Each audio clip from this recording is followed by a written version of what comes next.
Andre Taggart, the Marine who rented Imran Awan's Hawkshead Drive house in Northern Virginia back in February of 2016 and found congressional blackberries and servers and smashed hard drives left in Imran's garage, emerges for the very first time for a live interview with Jason Goodman from Crowdsource The Truth. Imran Awan was Debbie Wasserman Schultz's congressional aide in February of 2016 when Andre moved into the house. Basically, I did 14 years in the Marine Corps. Made it to the rank of staff sergeant, and I was an avionics technician for the first 6 years or so. I did 2 deployments, doing that, and then I lateral moved to a different occupational specialty, or MOS, and I was supply administration, and What was that time frame? The time frame when I was doing it? Yeah, the 2000 or it's anywhere from 2006, 7, all the way up until I got out. You know what I mean? It's just, it wasn't. When did you get out? May of 2015. Yeah, so you had just moved into the house at that? Yep. 96, 67 Hawkshead. Yeah, over in Lorton. Yeah, basically, we were looking for a bigger place. We didn't want to buy because we weren't sure we were going to stay, in the area just yet. So we were just like, okay, well, we'd like a bigger place, something with a little more space. And so we started looking around. We searched militarybyowner.com, I think was the website. There's that website that, kind of, makes the transition for military service members to be able to get a place near their duty station or near the base where they're working or something like that. So Shortly thereafter, Andre received a letter from Congress addressed to Imran Awan, who had represented himself to Andre as Alex Awan. What I do know is when I encountered him, he didn't tell me his name was Imran. He told me his name was Alex. Right. And he went by Alex. The very first indicator that I received, or that something was kind of off with them, was a mailman came to the house with a certified letter, and it said, it was from administrative officer, the House of Representatives. Uh-huh. You know what I mean? And they had told us that they were ITs working for Congress. They didn't say what congressman or who, anything like that. They just said they were ITs and that they worked for Congress. And so naturally, when the letter comes like that to the door and we're there, as a courtesy, we was like, man, we better get it to him, right, and let him know it's here. So we signed for the letter. And I tried to get it to them a couple of days later, and they wigged out on us. And I mean flipped on us. Oh, you shouldn't be signing for mail that doesn't belong to you. You should have turned the postal clerk away, and things like that. Not something you would expect from somebody that was just trying to be nice. Why would you care? You didn't open the letter. Right, I didn't open it. You know what I mean? I just was trying to facilitate getting it to him. We had already established, rapport. I thought everything was good. And so I was just trying to get him his mail. It looked important, came certified, so I'm like, better get it to him. Yeah, we were pretty much like estranged since then because, I wanted to confront him about, number one, if I sign a multi-year lease with you, I expect to be told your real name. Yeah. I don't give a damn what you go by. I don't care if you chose an American sounding name or any of that shit. You signed it in his presence. You know what I mean? Like, yeah, he was the one that filled out the lease. And he signed it. No, he put his wife's name on there. That's what I'm saying. Like, after going back after the fact. Was Hina with you when you Yeah, he was there when we signed. Hina, his wife, was. Yeah, she was also there. So she executed the signature, or he executed the signature? I believe she signed it, Okay. the lease, but he filled out all of the stipulations, of the, like I said, the entire transaction was done through him. Andre said Imran and Hina moved out of their Northern Virginia house in a hurry, leaving behind boxes in the garage, including one that held 4 blackberries, a couple servers, a couple computers, along with about a dozen other pieces of unopened IT equipment. We moved in like right after them, so it's not like the house was completely white glove inspection ready. There were some things that I had to change or fix or, repair. And they left a lot of items in the house. It seemed like they were moving out in a hurry. They told us basically they had like a family tragedy. Uh-huh. And they came into some financial problems and they had to downsize and, but they didn't want to lose the home, so they wanted to rent it out. And it met what we needed, so I had no reason considering how we found them through the website, I had no reason to really think anything was wrong there. Right. So I said, cool, I mean, it's unfortunate what y'all going through, but, we'll take care of the home while we're there.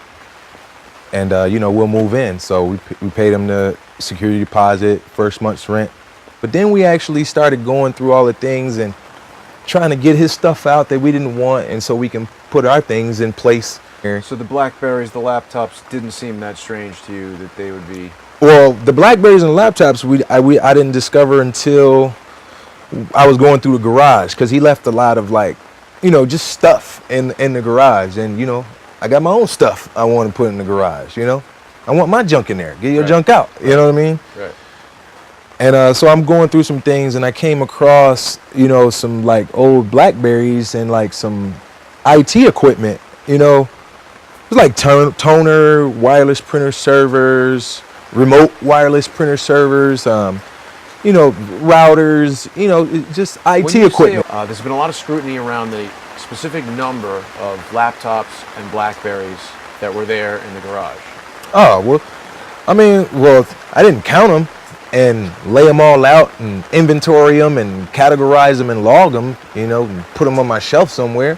Once I think it's stolen and it looks like government shit, you put it all in the bag. But, was it 4 or was it 20 or was it... if I had to put a number to it, maybe 20 pieces of equipment, various different equipment, 20 total. I don't recall everything, but I know a couple of the wireless printer servers had never been opened. A couple of the routers had never been opened. Some of them were. Some of them looked like they had been used. You know what I mean? Uh-huh. So it's, there was several items there. Some of it looked manufacturer sealed, like it was brand new, right. And it had that, government issued barcode on it, like it was purchased or requisitioned somehow, either through the government or some, you know what I mean? So, yeah. Okay.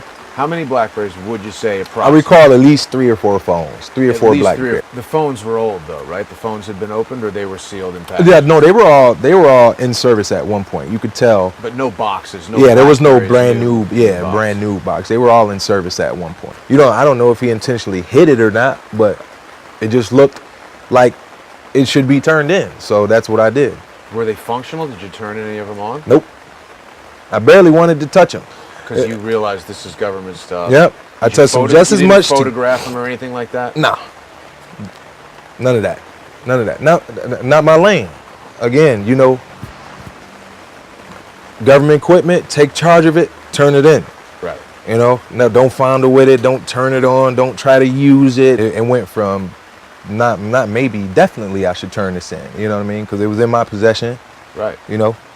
Maybe you could get in trouble for having it. Yeah, well, it's not so much get in trouble. I mean, it wasn't mine, but, take charge of disposing all government property in view. So if it looks... Is that some tenet of the Marines? Yeah, it's first general order. It's what we're all taught. Very first general order is if you see government issued equipment, you know what I mean, and you're responsible for it, you take charge of it and you safeguard it and you turn it over to the proper people that should have it. So it was really, no matter what, you know what I mean? Just looking at it, it just looked like government issued or government purchased stuff. You know what I mean? Was there any markings or labels or anything on it that were government issue? How can you tell a regular BlackBerry from a government BlackBerry? I've never been in the military. They have, they have certain markings on them. You know what I mean?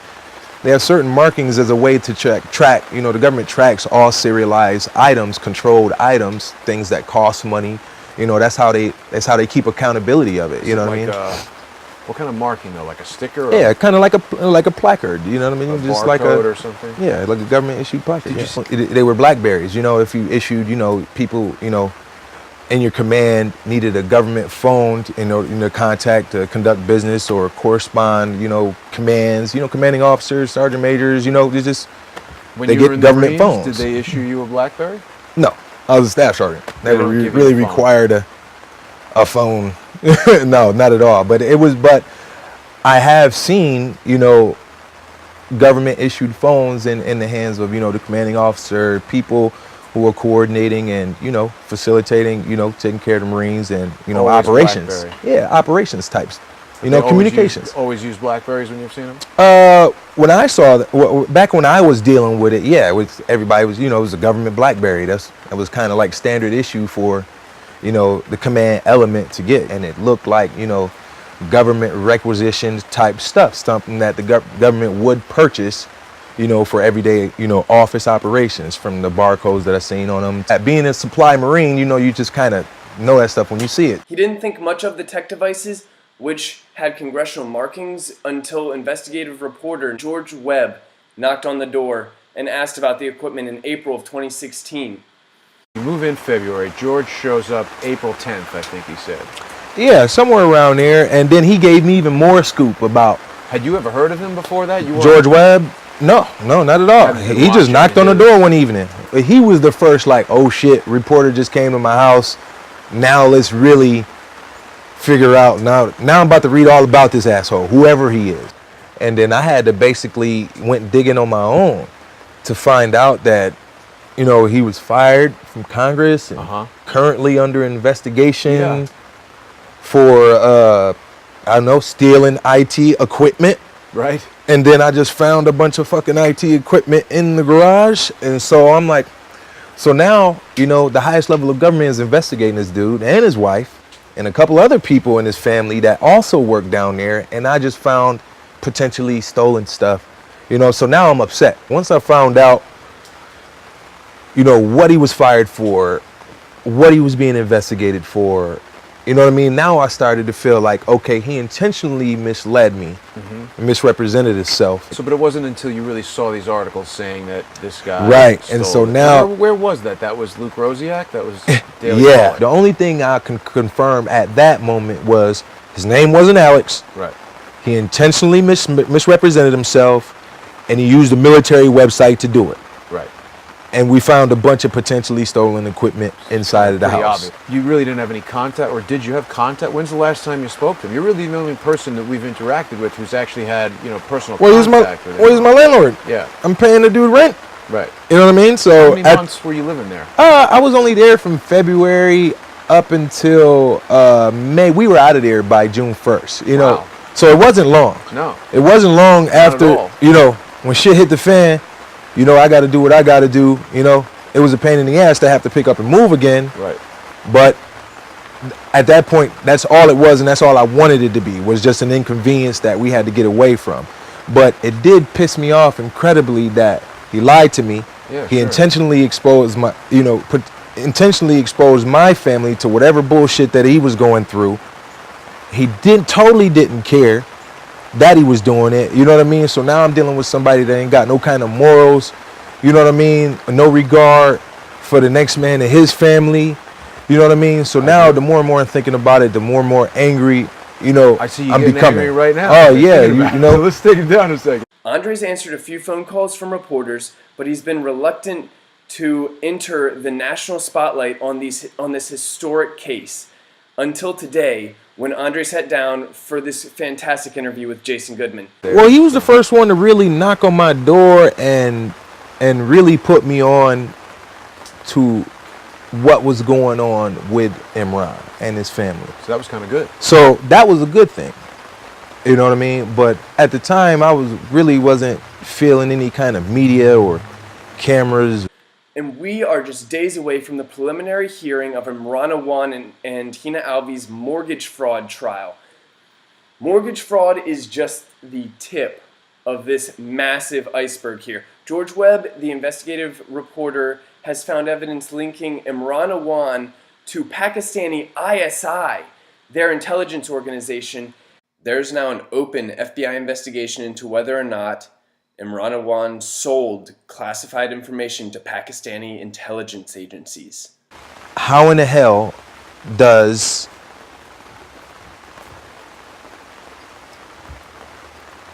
foreign nationals gain access to IT positions at the highest level of Congress?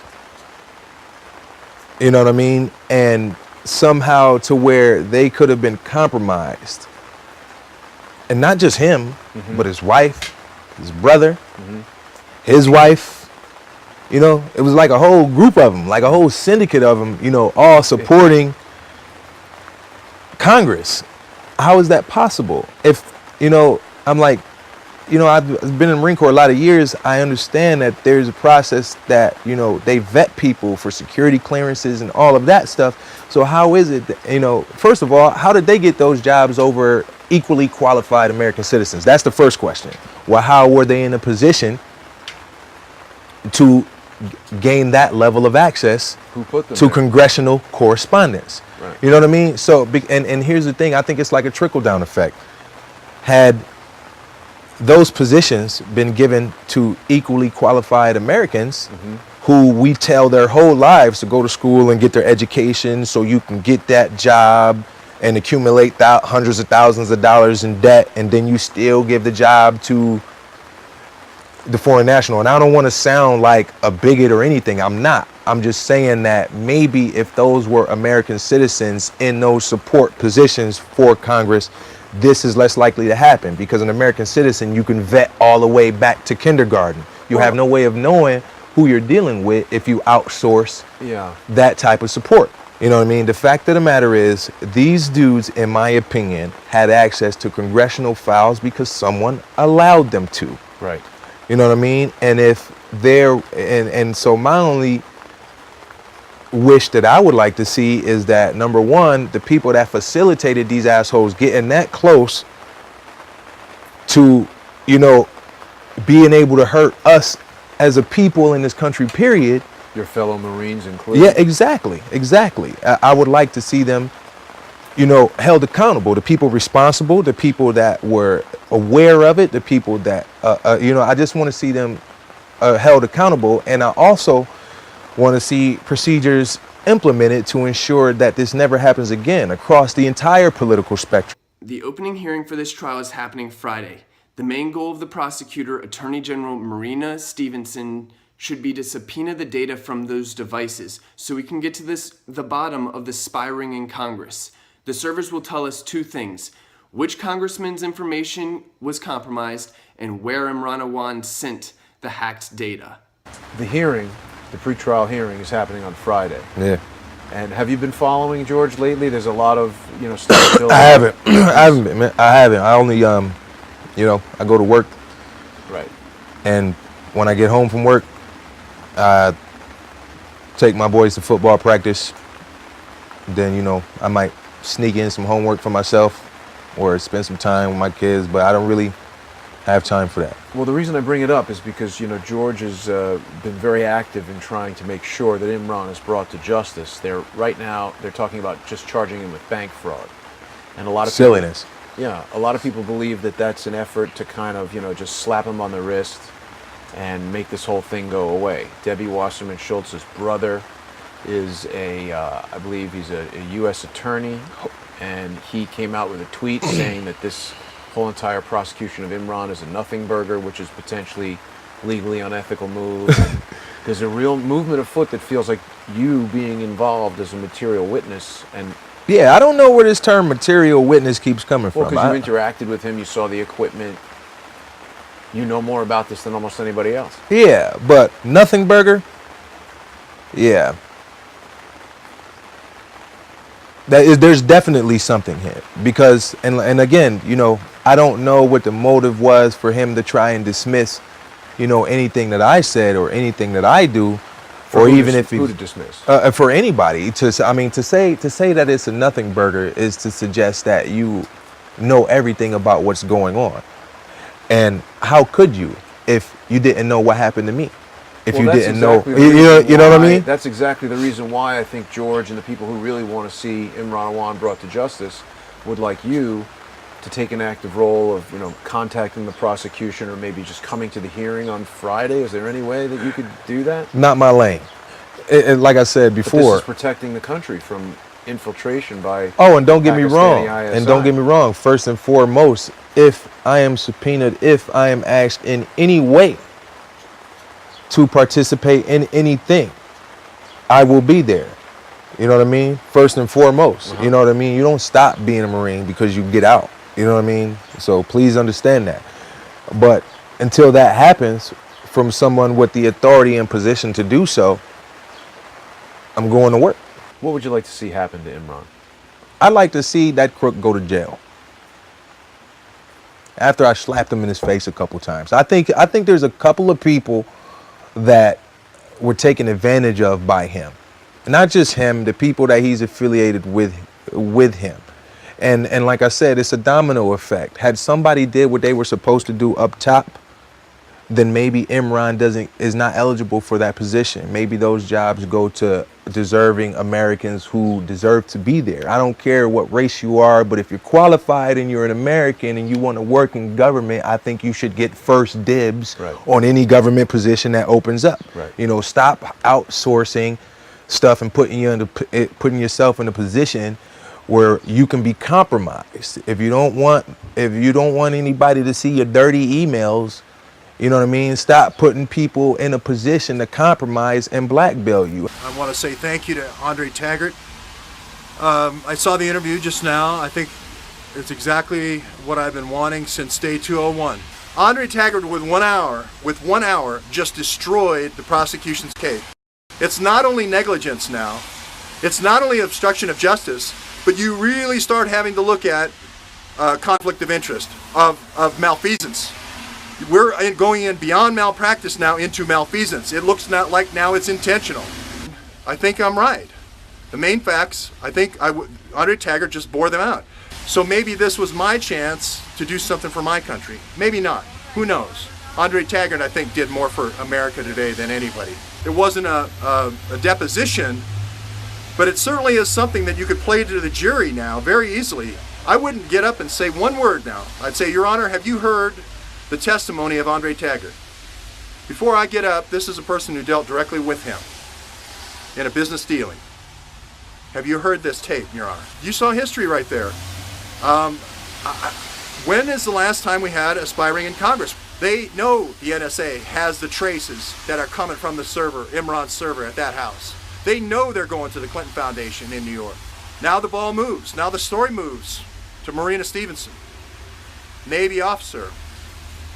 Will she do the right thing? Or will she say, well, no. Capitol Hill's pay to play. Maybe it's time for Marina to have her Andre Taggart moment and say, you know what? That's not how it goes. I listened to that Andre Taggart interview, and I saw him stand up for the Constitution. I saw him say, you have to do what's right. You have to do what's right. You don't have a choice. Your duty is to do what is right. Marina, I know you can do it.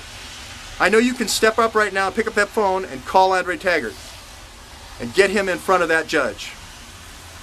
Because that is truth. And this has nothing to do with being Republican or Democrat or me being a Bernie guy or somebody being a Hillary person or anything else. This is not left and right. This is right and wrong. Great job, Jason. That is a killer interview. That's going to go worldwide. It's going to be very famous. Again, Andre, I hope you can understand. I had to do what I had to do, what I thought was my duty as well. You're a great Marine. You're a great American, and I thank you.